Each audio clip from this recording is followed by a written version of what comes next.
entendem o milênio de forma literal, instaurado por Cristo na Terra, que será instaurado por Cristo aqui na Terra. Então essa é a questão. Quando será? Esta é a maior ressalva que tem que existir dentro das escolas de interpretação. Jesus nos deixou muito alerta com relação a isso. Não sabemos a data da sua vinda. É quando ele virá instaurar o reino. Não sabemos, não é dado saber. Nem o Filho, nem os anjos, somente o Pai. Porque Jesus estava na condição humana nessa época. Jesus veio, encarnou, ele, como diz na Kenosis, ele veio e encarnou. E quando ele estava no seu estado aqui humano, cumprindo a sua missão na terra, como servo de Deus, como sacrifício vicário por nós, quando ele deu a sua vida na cruz do Calvário, no estado humano em que ele estava, não lhe era dado saber.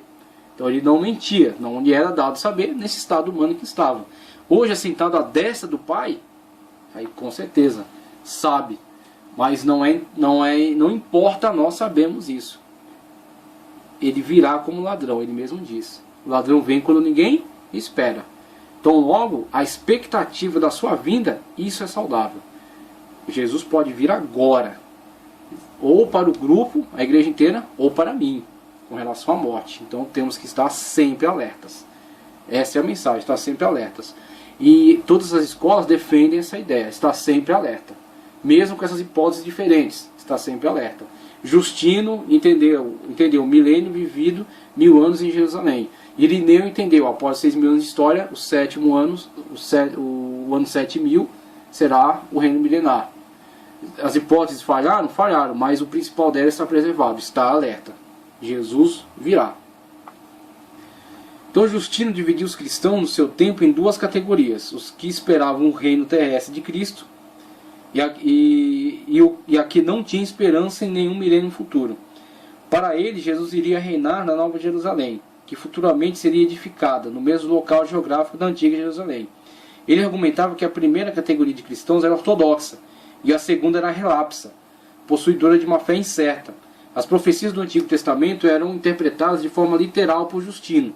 Sendo assim, ele afirmava que as profecias do Antigo Testamento, que falam da glória futura do povo escolhido, se cumpririam no reino de Cristo e não na consumação final dos tempos.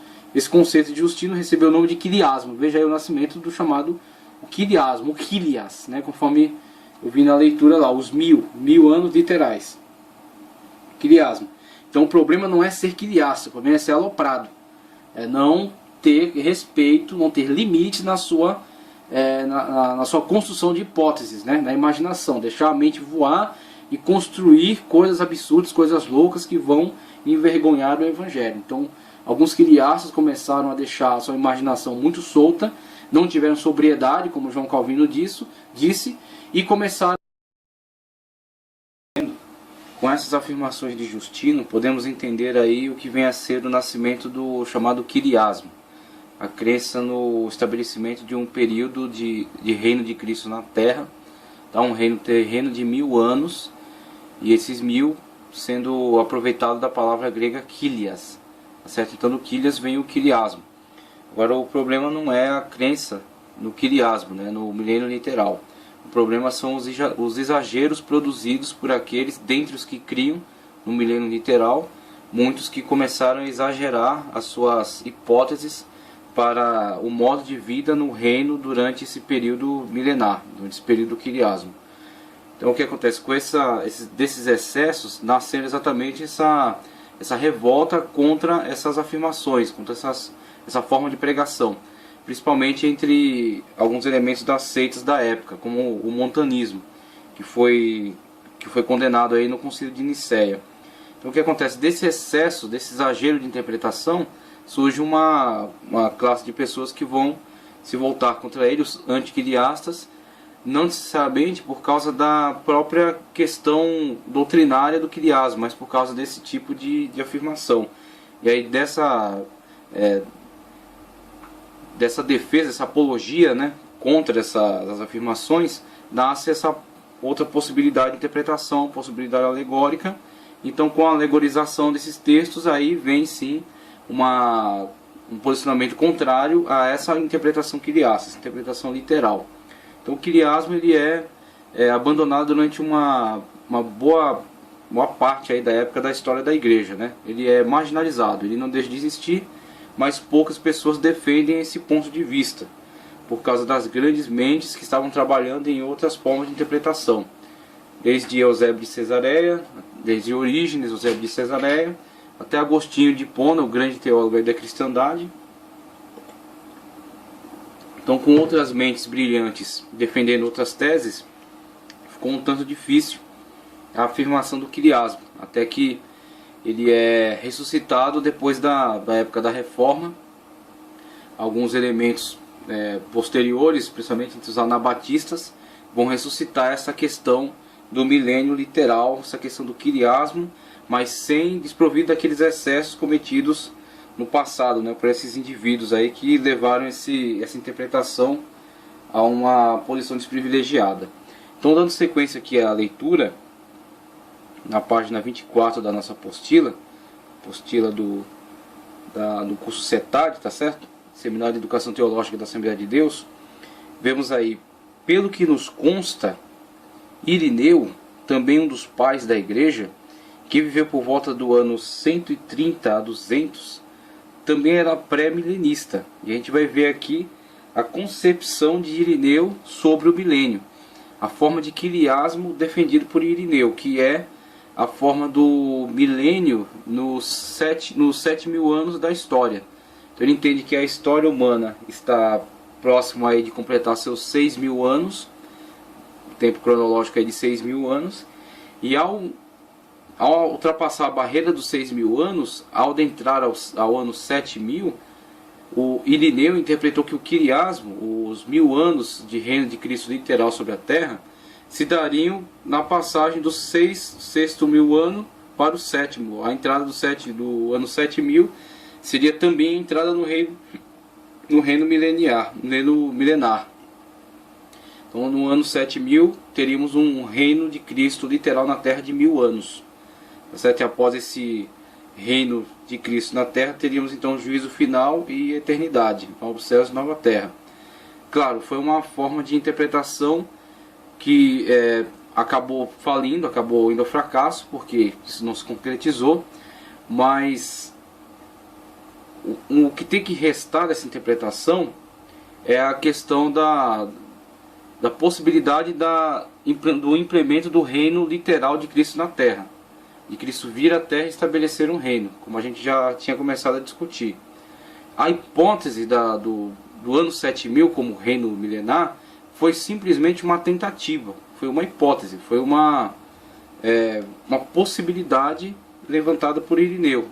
Agora, essa possibilidade, aí onde mora o risco, essa tentativa de construir hipóteses que expliquem tudo, essa tentativa de propor algo que esclareça tudo, que coloque tudo em pormenores. Então essa pormenorização dentro da escatologia sempre acaba incorrendo em risco. Por quê? Como a gente já havia lido no texto de João Calvino, existem coisas que são verdades sublimes, que são revelações sublimes e que estão longe do nosso alcance, estão longe da nossa possibilidade de entendimento total. Quando será entendido? Quando chegarmos a esta época, quando alcançarmos essa época, então tudo será claro, tudo será pleno. Só que o que temos que guardar de todos esses textos, de todas essas revelações, é sempre o alerta. É no sentido de estarmos olhando para elas como verdades que se cumprirão e estarmos alertas em relação a elas, estarmos prontos para vivenciarmos, estamos aguardando a volta do Senhor, estamos aguardando a concretização das suas promessas, crendo que Ele é plenamente capaz de realizá-las. Então, quando cremos que o Senhor realizará todas essas coisas, nós até levantamos algumas hipóteses. Estão aí as hipóteses que estão sendo levantadas, das formas como se desenvolverá o plano escatológico. Mas nós não estamos tão ligados como se defende, por exemplo, uma bandeira política. Você é do partido amilenista, partido pós-milenista. Então, isso não faz sentido. Não faz sentido. Isso é irrelevante. Essa questão de defender esse ponto de vista como se defende uma bandeira partidária. Isso é completamente irrelevante. O importante é que essas palavras vão se cumprir. Se elas vão se cumprir no plano amilenista, não sei. No plano pós-milenista, não sei. no plano pré-milenista, só saberemos quando elas de fato se cumprirem, se realizarem. Porque todos eles alertam acerca da mesma coisa. Temos que estar pronto. Temos que estar pronto para essas promessas, essas palavras se cumprirem. Quando virmos o cumprimento delas, então nós teremos toda a clareza, teremos com exatidão aquilo que o Senhor estava dizendo através das profecias. Mas todas elas convergem sempre nesse estado de alerta. Então o mais importante das doutrinas escatológicas é preservar esse estado de alerta. Alerta em relação ao cumprimento das promessas. Elas se cumprirão, elas são promessas do Senhor, e o Senhor tem capacidade, tem plena competência para fazer com que se cumpram. A sua palavra tem poder. Passaram os céus e a terra, mas as minhas palavras não hão de passar. Então chegamos aqui ao ponto do pré-tribulacionismo, e vemos aí chegamos ao ponto do pré-milenismo, aliás, e vemos dentre as suas subdivisões o pré-tribulacionismo dispensacionalista, o mid-tribulacionismo e o pré-milenismo histórico, tá certo?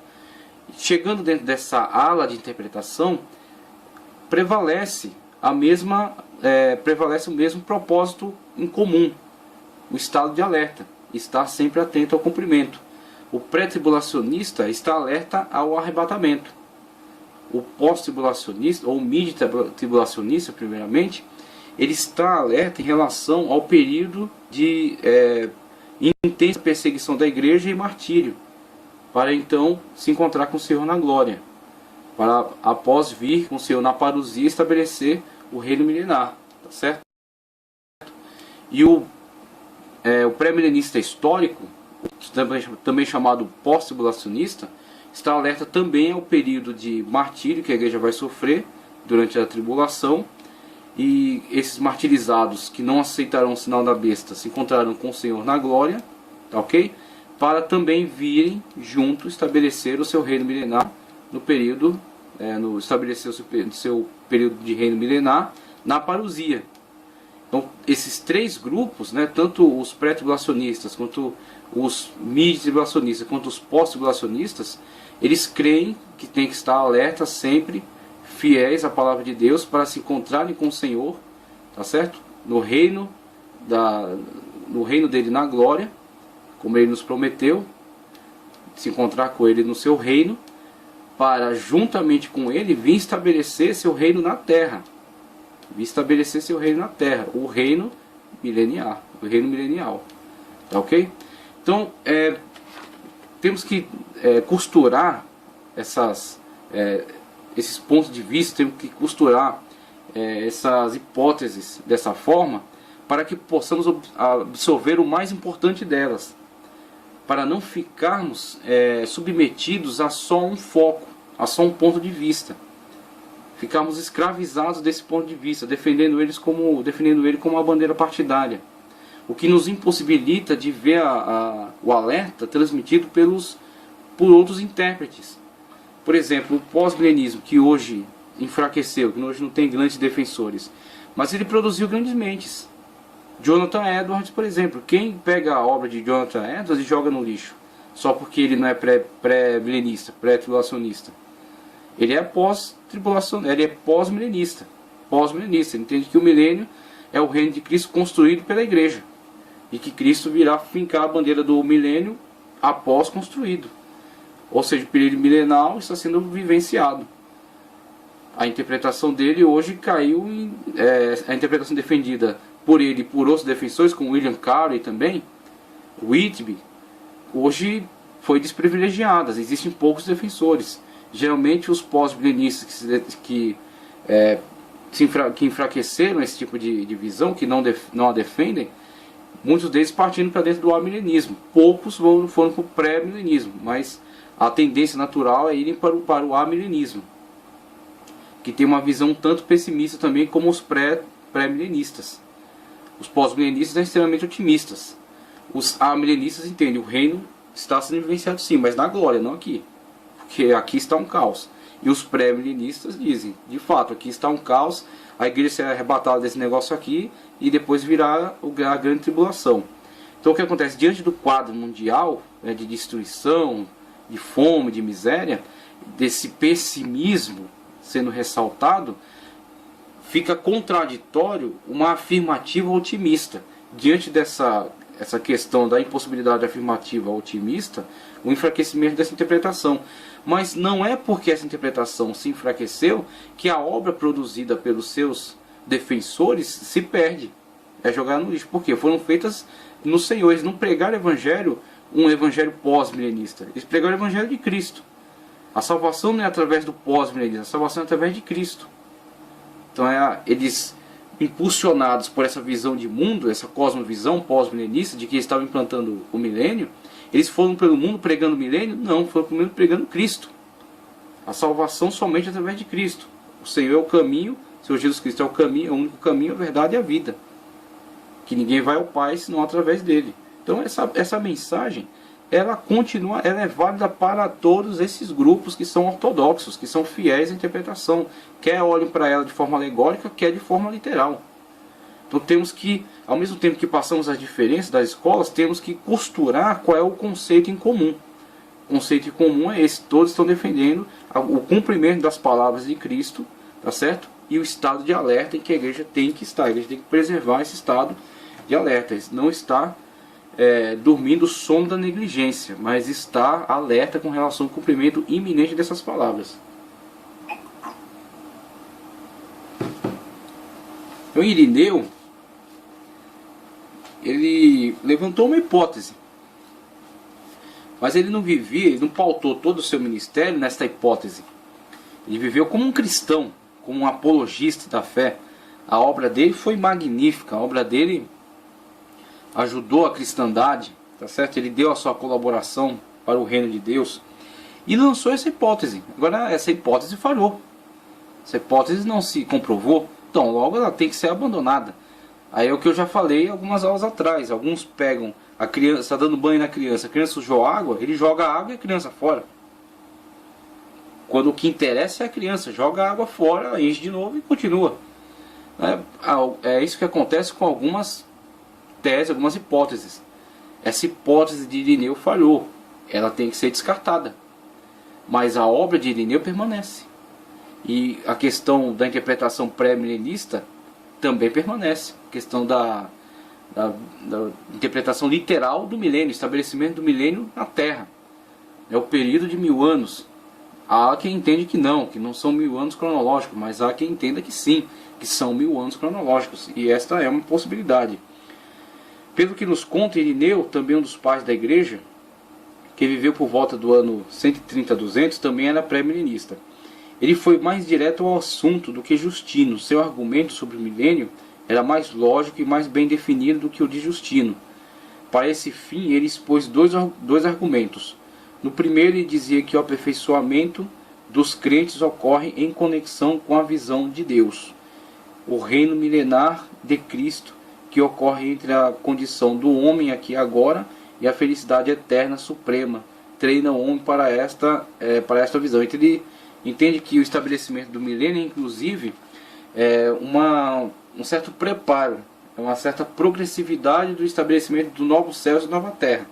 Ele olhava com uma construção progressiva, no sentido do estado atual da igreja, a entrada no período milenar, no reino milenar de Cristo, com o estabelecimento do reino de Cristo aqui na terra, tá certo? O período de 1000 anos de governo de Cristo sobre a terra, com vara de ferro, como diz a Escritura, né? Estabelecendo a paz universal, aquilo que o homem nunca alcançou, tá ok? E após esse período de preparação, aqueles que fossem aprovados nesse período, então adentrariam ao gozo eterno dos novos céus e nova terra, para viver na eternidade com Deus. Então, por isso que entre o milênio e o novo céus e nova terra está o juízo final. O juízo final aí é a peneira, onde aqueles que demonstrarem não estarem prontos para o novo céu e a nova terra, ficarão na condenação do juízo final. Só aqueles que estiverem plenamente prontos vão adentrar a glória eterna do novo céu e nova terra. Então assim é que Irineu lia toda essa situação. E a gente passa para o próximo quadro já, falando sobre os grandes exponenciais que defenderam aí o pré-milenismo. que aí a gente já começa a falar um pouco acerca das suas obras. A gente vai fazer algumas leituras aqui. Acho que vou até tomar